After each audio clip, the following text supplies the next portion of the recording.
Hello there, thanks for tuning into the Advanced Racing Analysis.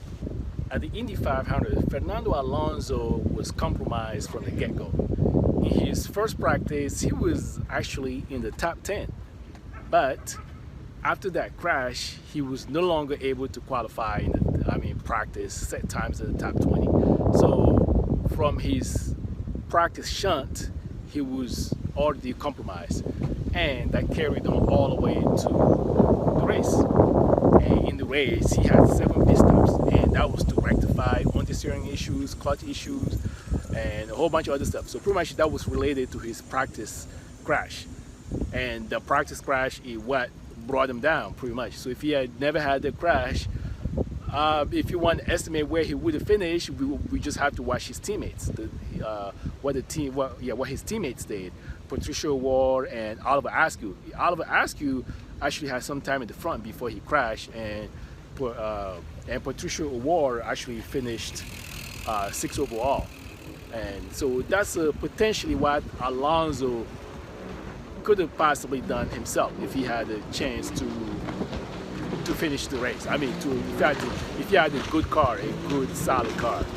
Other than that, so I guess until next time, we don't know when we'll see him again, so that maybe it's over, maybe it's not. So we'll see. Well, Takuma Sato is 43, and so Alonso could potentially come back and still do pretty well. So it's possible. But Takuma Sato has a special affinity for this track, so that's why we'll see. He has a special connection to this track. For the Andretti Armada, how did they do? James Hinchcliffe finished 7th overall. Colton Herta finished 8th, and Jack Harvey finished 9th, and Ryan Hunter-Reay finished 10th, and Marco Andretti finished 13th.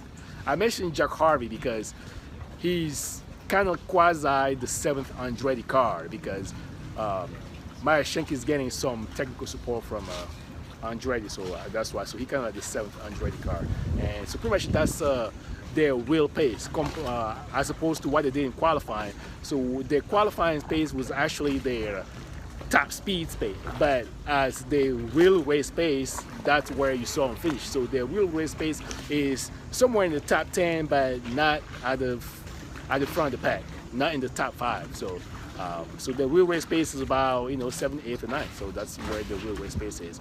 And yeah, so maybe that's why Marco Andretti couldn't actually get to be in the top 10 because he finished 13th overall. It would have been a nice story. It started well, but not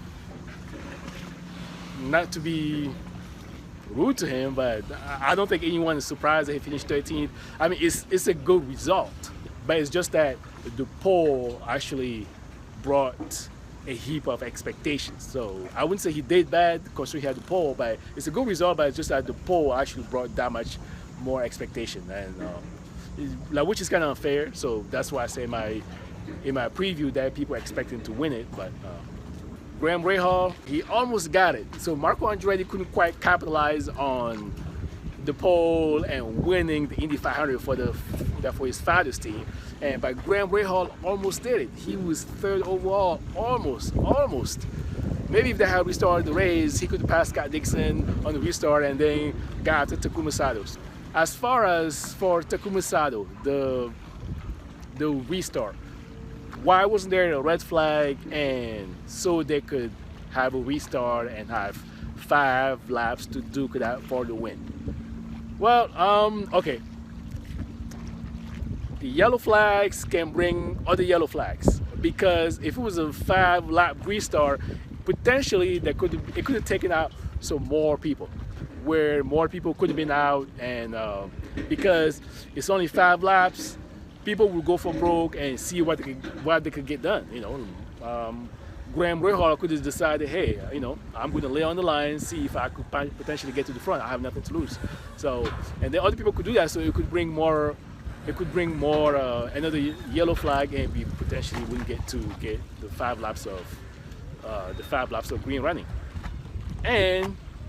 But the real reason, which I think, is that Indycar saw it as a way to kill 2 birds with 1 stone. If they had the 5 laps for everybody to duke it out. potentially Scott Dixon could have overtaken Takuma Sato and won. And as you see at the current pace, he's also going to be the IndyCar champion. Him being Indy 500 champion and IndyCar champion is still just one person, you know. But if you run a business, I mean, you want more than one star, don't you? You want multiple star you can pander out to your shareholders, to advertisers, and yeah, you know. So anyone who has an interest, anyone who has a commercial interest in the sport, you want the more stars, the more stars, the better.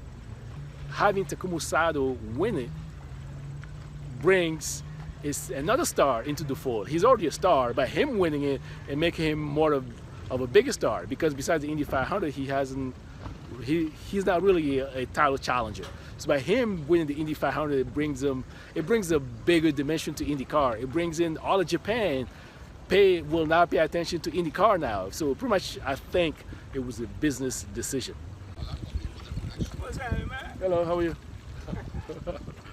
It's actually a better marketing deal for Takuma Sato to win the Indy 500. So it's better for IndyCar for Takuma to win it than for Scott Dixon. Unfortunately, I think that's just a business decision, and IndyCar made, and especially in these times, you know, business is not so strong, so you want as much business as you can get. So I think that's what happened there.